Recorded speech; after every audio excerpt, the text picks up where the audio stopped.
আউযু বিল্লাহি মিনাশ শাইতানির রাজিম বিসমিল্লাহির রহমানির রহিম। তো আমার নেক্সটে চলে আসলাম। তো আপনারা সবসময় মনে রাখবেন, আমি বারবার একটা কথাই বলছি, সবসময় মনে রাখবেন যখন আরবি পড়বেন যে হরুফে মাদ্দা কয়টি?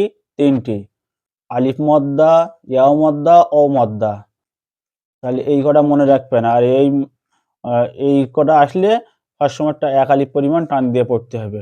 তো আমরা এখানে পড়ি আইন জের ই, বা আলিফ জবর বা, দাল ইয়া জের দি। তাহলে এখানে কিভাবে টানা হবে আপনারা ভালো করে দেখুন। আইন জের ই, এখানে টানা হবে না।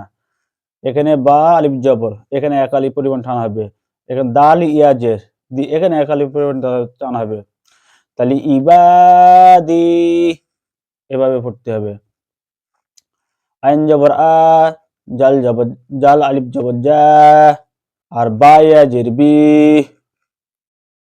আজাবি।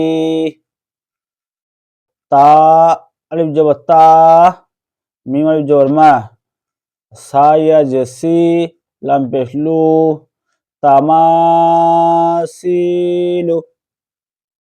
এখানে হচ্ছে মিম জবর মা, কফ জবর কফ, আলিফ জবর ক, দাল ইয়া জের দি, র পেশ রু, মাকাদিরু, মাকাদিরু। এভাবে পড়তে হবে। হামজা জবর আ, খ জের খ, ইয়া জের খি, হা জের হি, আখিহি। কিভাবে পড়তে হবে? হামজার এখানে টান হবে না।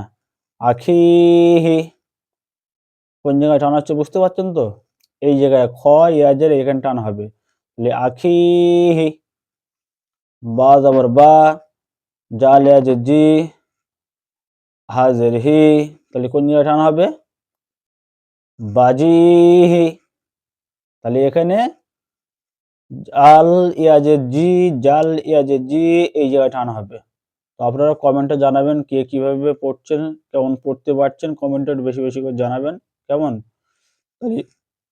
বাজিহি, এভাবে পড়বেন। কেমন?